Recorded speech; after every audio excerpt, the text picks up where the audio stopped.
হ্যাঁ যাই হোক, মানে বিষয়টা খুব মজার বলে তাই তোমাদের সাথে শেয়ার করি।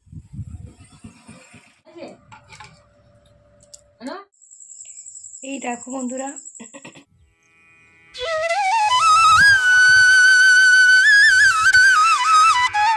শুভ সকাল বন্ধুরা, কেমন আছো তোমরা সবাই? আশা করছি সবাই খুব ভালো আছো। তো আমার আরও একটি নতুন ব্লগে তোমাদের সবাইকে স্বাগত জানাই। আজ হলো শ্রাবণ মাসের 3য় সোমবার। তো তোমাদের তো গতকাল বলেইছিলাম যে আমি আজ যাব মন্দিরে পুজো দিতে, আর তার জন্য কালকে মানে গতকাল রাতেই আমি সমস্ত সবজি কেটে ধুয়ে একদম গুছিয়ে রেখে দিয়েছি, যাতে করে আমি সকালে উঠে তাড়াতাড়ি করে রান্নাবান্নাটা সারতে পারি। তো সকালে উঠে আগে ঘরটা ঝাড় দিলাম, ঝাড় দিয়ে আজকে কিন্তু থালা বাসনও গতকাল রাতে আমি তোমাদের দাদাভাইকে বলেছিলাম একটু লাইটটা দেখিয়ে দিতে, তো আমি ধুয়েও নিয়েছিলাম। তো সমস্ত কাজ একদম কমপ্লিট করে রেখেছিলাম। তো সকালে উঠে শুধু ঝাড়টা দিয়েছি আর বিছানাগুলো গুছিয়েছি। তো তারপরে যে দেখো, সকালে এসে আগে তোমাদের দাদাভাই বললো পাথরকুচি পাতার রস খাবে, তো তাকে শরবত বানিয়ে দিলাম পাথরকুচি পাতার। এমনিতে তো তার শিলাজুট ভেজানোই ছিল।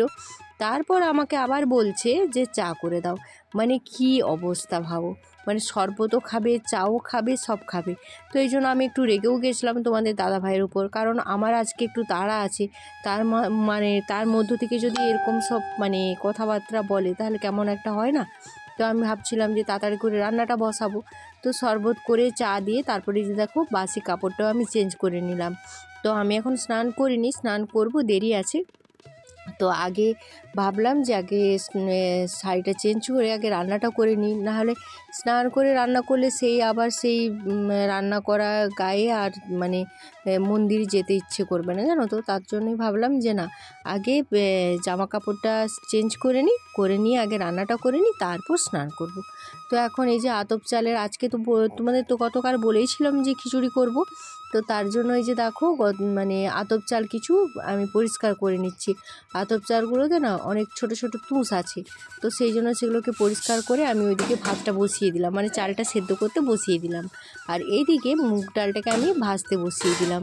তো মুগ ডালটাকে ভেজে প্রেসার কুকারে সেদ্ধ করতে দিয়ে দেবো, নাহলে কী হবে বলো তো, আতপ চাল চট করে সেদ্ধ হয়ে যায়, কিন্তু ওই মানে মুগ ডাল সেদ্ধ হতে কিন্তু একটু দেরি হয়।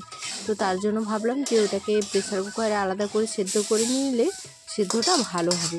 আর ওইদিকে আমি আমার ওই যে কড়াইটাতে মানে গতকাল যে বেগুনি ভেজেছিলাম, তো বেগুনি ভাজার তেলটা আছে, তো ওই তেলটা দিয়ে এখন তেলটাতে মানে পটলগুলো ভেজে নেব। আলু পটলের তরকারি করব। তো গতকাল তো এটা কেটে রেখেছিলাম। তো এই যে দেখো পটলগুলো আমি ভাজতে বসিয়ে দিলাম। আর ওই পাশে আমার জামবাটিতে হচ্ছে ওই সয়াবিন সেদ্ধ। সয়াবিনটাকে একটু গরম জলে ফেলে সেদ্ধ করে নিচ্ছি। সয়াবিন অনেকে ঠান্ডা জলে দিয়েও করে, আসলে কি বলো তো, যতই তুমি ঠান্ডা জলে দিলেও ভিজে যায় ঠিকই কথা, কিন্তু এই যে গরম জলে যে একটা সফট ভাব থাকে না, একটা নরম ভাব, সেই জিনিসটা কিন্তু ঠান্ডা জলে আসে না। তো আমার তো তেমনই মনে হয়। তো আমি করলে এইভাবে গরম জলে ভিজিয়েই করি। তো তারপরে যে দেখো আলু পটলগুলো ভেজে নিলাম, আর এই যে ডালটা মানে ভেজেছিলাম, তো তার জন্য একটু ঠান্ডা করতে দিয়েছিলাম। তো এখন ঠান্ডা হয়ে যেতে আবার আমি ধুয়ে ডালটা এখন প্রেসার কুকারে দিয়ে দিচ্ছি সেদ্ধ করতে। তো বন্ধুরা, তোমরা সবাই কেমন আছো? আশা করছি সবাই খুব ভালো আছো আর সুস্থ আছো। আমিও মোটামুটি ভালো আছি। আমি বনশ্রী, আমার এই ছোট্ট পরিবারে তোমাদের সবাইকে স্বাগত জানাই। তো তোমাদের সবাইকে সাথে নিয়ে আজকে দিনটি শুরু করছি। আর প্রত্যেকের কাছে অনুরোধ রইল আজকে আমার সাথে থাকার শেষ পর্যন্ত, কারণ আজকের ব্লগটা কিন্তু খুব সুন্দর হতে চলেছে। আমাদের গ্রামের যে শিবালয় মন্দির তোমাদের সাথে শেয়ার করব, পুজো দিতে গেলাম সেটাও শেয়ার করব। তো চলো তোমরা সাথে থাকো আর ব্লগটা দেখতে থাকো। ওইদিকে ডাল সেদ্ধটা আমার হয়ে গেছে, তারপর আমি সয়াবিনগুলোকেও ভেজে নিয়েছি। আর এইদিকে দেখো আমি বাঁধাকপিটাকে একটু এখন মশলা দিয়ে কষিয়ে নিচ্ছি। তো বাঁধাকপিটাও গতকাল রাতে কেটে রেখেছিলাম। তোমরা যারা আগের দিনের আমার ভিডিও দেখেছো তারা তো জানোই নিশ্চয়ই। তো এখন আমি সয়াবিন কিছু রেখে দিলাম ওই এতে দেওয়ার জন্য, আলু পটলে দেওয়ার জন্য, আর বাকিটা আমি খিচুড়িতে দেবো। তো অফ ক্যামেরাতে আলু পটলের তরকারিটাও করে নিয়েছি, কারণ কি বলো তো, সব কিছু দেখিয়ে মানে এই তাড়াহুড়োর মধ্যে না ভিডিও করা যায় না, খুব অসুবিধা হয়। আর তারপর আমার তো স্ট্যান্ডটা ভেঙে গেছে, তার ঘাটটা তো শুধু এদিক ওদিক নড়ছে। যাই হোক, মোটামুটি ওটাকে কাপড় দিয়ে জড়িয়ে রেখেছি। আর এদিকে প্রায় আমার খিচুড়ি রেডি। তো এই সময় না খিচুড়িটা নাড়তে খুব অসুবিধা হয়, কারণ এত টপ টপ করে ফুটতে থাকে, আর একবার যদি হাতে এসে পড়ে না গরম খিচুড়ি, তাহলে তো অবস্থা খারাপ। তো তারপরে দেখো রেডি হয়ে আমরা চলে এসেছি, আর রেডি হয়ে তোমাদের সাথে আর শেয়ার করা হয়নি, কারণ খুব তাড়াহুড়ো করে এসেছি। ভাই এখান থেকে ফোন করছে যে ঠাকুরমশাই চলে গেল, আর কেউ নেই মন্দিরে, তোমরাই বাকি আছো, আসবে তো আসো, নাহলে ঠাকুরমশাই বাড়ি চলে যাবে। ঠাকুরমশাই বাড়ি অনেক দূর, আর আমাদের বাড়ি থেকে মন্দিরটাও অনেক দূর, এতটা আসবো তবেই না সমস্ত কিছু কাজকর্ম গুছিয়ে বলো। তো তার জন্যে দেখো যখন আসি তখন কিন্তু মন্দিরে অনেক লোকই ছিল, সবাই পুজো দেওয়া হয়ে গেছে। তো এখন আমরাই আছি, আমি এসেছি আর আমার ছোট যা, মানে আমার নিজের যা নয়, তো খুড়তো যা ছুটকি এসেছে, তো দুজনে এসেছি পুজো দিতে। তো এখন যাব আমরা ওই জল তুলতে, মানে আমাদের এখানে একটা প্রতিষ্ঠা পুকুর আছে, তো প্রতিষ্ঠা পুকুরের জল নিয়ে এসে বাবার মাথায় জল ঢালা হবে। তো এই যে দেখো এখন আমরা পুকুরকে চলে এসেছি, আর পুকুরটা না প্রচুর চারপাশটা নোংরা, মানে সব আগাছা ভরে গেছে, তারপর বাঁশের কাটা, তারপর গাছ কেটেছিল তার সমস্ত নোংরা সব পড়ে আছে। তো আরও দুজন এসেছে, ওরা ওখান থেকে চান করে জল নিয়ে যাবে। তো আমরা চান করব না, আমরা বাড়ি থেকে চান করে এসেছি, তো এখান থেকে শুধু একটু মাথায় জল ছিটিয়ে তারপর জল নিয়ে যাব। আর ওইদিকে বাড়ির পুজোটাও করে দিয়ে এসেছি, সেটা অফ ক্যামেরাতে করেছি, তোমাদের সাথে আর শেয়ার করা হয়নি। তো একা হাতে এতগুলো কাজ করে গুছিয়ে আসাটা সত্যি খুব মানে টাফ, জানো তো। মানে বাড়িতে কেউ একজন রান্নার থাকলে তাহলে অতটা মানে চাপ হয় না, কিন্তু এই নিজে হাতে রান্না বান্না করে সমস্ত, তারপর বাড়ির পুজো, তারপর আবার এসে পুজো দেওয়া, অনেকটাই চাপ হয়ে যায়। তো সেই জন্য সত্যি কথা বলতে আমি মন্দিরে সেইভাবে আসি না পুজো দিতে। তো যেহেতু এটা শ্রাবণ মাস, তো সেই কারণেই আমার আসা। তাহলে তোমরা তো দেখেইছো আমি ভোলেনাথকে আমি বাড়িতেই, মানে আমি ভক্তি দিয়ে পুজো করি। সত্যি কথা বলতে আমার কাছে পুজো মানে ভক্তি, ভক্তিটাই আসল, যে মন্দিরে যেতে হবে, মসজিদে যেতে হবে, এমনটা কিন্তু আমার মধ্যে নেই। আমার মনে সবসময় এটা হয় যে আমি যদি বাড়ি থেকেই ভগবানকে ডাকি, অবশ্যই আমি তাকে পাবো। তো সেই জন্য আমি সেইভাবে কিন্তু মন্দিরে আসি না, তবে বিশেষ বিশেষ তিথি ধরে আসি, যেমন শিব চতুর্দশী, তারপর অক্ষয় তৃতীয়া, তারপরে আমাদের এই চৈত্র মাসের যে নীলকণ্ঠ পুজো, তো এই বিশেষ বিশেষ তিথি ছাড়া আমি কিন্তু মন্দিরে আসি না সেইভাবে পুজো দিতে। আর ওই ছেলের জন্মদিন উপলক্ষ, মানে এরকম বিশেষ দিনগুলো ধরেই আসি, তাহলে কিন্তু আসি না। তো এখানে দেখো ঠাকুরমশাই চলে আসছেন, আর ঠাকুরমশাই অনেকক্ষণ থেকেই আসেন, আর আমি এই যে জলটা ঢালবো।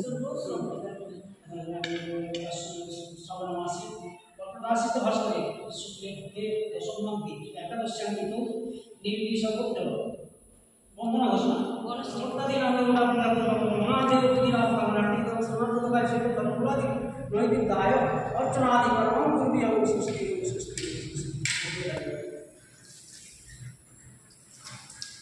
নমো শিবায় সন্তায় সর্বহিত দেবী দেবয়ামি চন্দ্রনাম কলুকি পরমেশ্বর ওম নমঃ সত্যাং মহাদেব ভগবান ভগবান পুষাম ভগবান তন্ত্রবর্তি শিবায় নমঃ।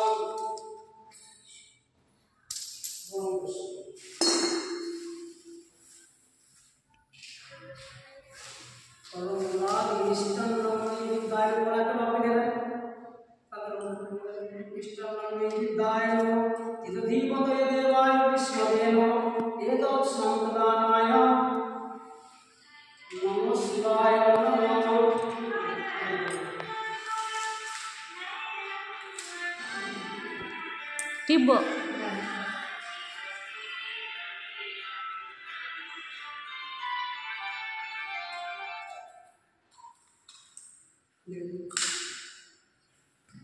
সচন্দন বিশ্বত সহিত অষ্টমূর্তি ভোনম তাহলে এই দুটা মন্ত্রপুষ্পায় ভীম দুর্গায় নমঃ দুর্গায় নমঃ শুভকর্ণ নৈবিদ্যায় নমঃ সন্তানায় দুর্গায় নমঃ দুর্গায় নমঃ।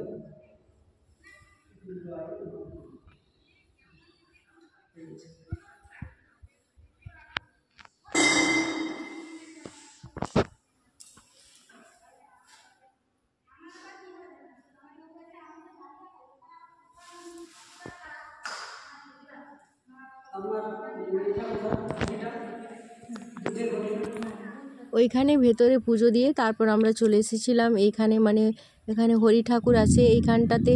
ওই শিব চতুর্দশীর সময় তোমাদের সাথে শেয়ার করেছিলাম না যে নিশি প্রহর হয়, তো এই যে মন্দির, আর এখানে আছে নন্দী মহারাজ। তো দুজনকেই আমি ফুল দিয়ে পুজো করে নিয়েছিলাম পা ধুয়ে।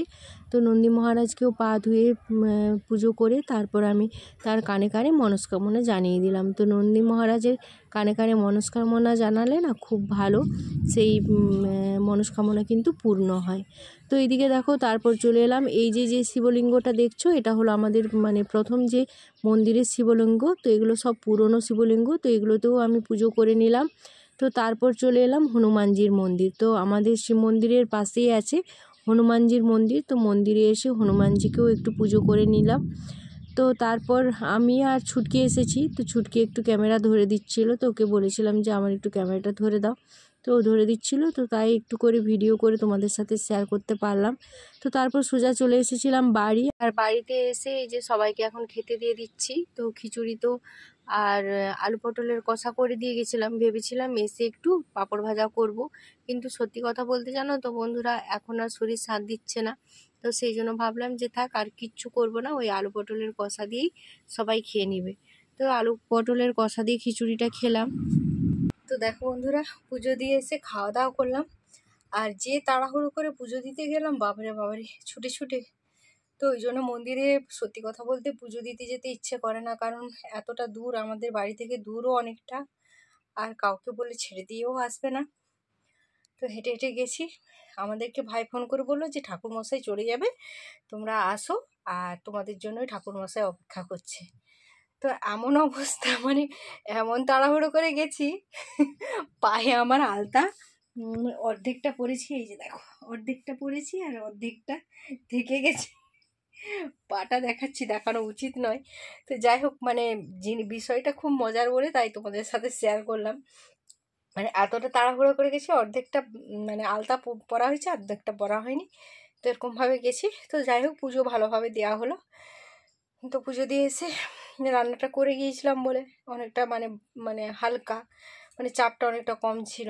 তো এসে খাওয়া দাওয়া করে এই একটুখানি বসবো। এখনও ভিডিও এডিট করিনি, মানে আজকে যেটা পোস্ট দেবো সেটা এখনও এডিট করা হয়নি। যদি এডিট করতে পারি তাহলে দিলাম, আর না হলে না। আর শরীরটা সত্যি কথা বলতে এই ওষুধ খেয়ে আমার শরীর এত ভারী হয়ে গেছে। আজকে ডাক্তারবাবুকে ফোন করেছিলাম, বললো যে ওরকম হবে আর ওষুধ বন্ধ করবেন না। কিন্তু আমি ওষুধ আর খেতে পারবো না, কারণ খেলেই আমার প্রচুর অসুবিধা হচ্ছে, প্রচুর গা হাত ভারী হয়ে যাচ্ছে, আর মানে কাজের কোনো এনার্জি পাচ্ছি না। তো সেই জন্য ভাবলাম যে ওষুধটা আর খাবো না। তো তোমাদের দাদাভাইও তাই বলছে। তো ঠিক আছে চলো, প্রচণ্ড গরম লাগছে, ফ্যান বন্ধ করে রাখছি। তো আবার বিকেলে দেখা করছি। তো চলো এখনের মতো বাই। বন্ধুরা, আবার ফিরে এলাম সন্ধ্যের সময়। তো আমি যেই সময় ভয়েস ওভারটা দিচ্ছি, খুব মানে বাইরে মেঘ করেছে, মেঘ ডাকছে, আবার বাতাস দিচ্ছে। তো তার জন্য হয়তো ভয়েস ওভারে একটু প্রবলেম হতে পারে।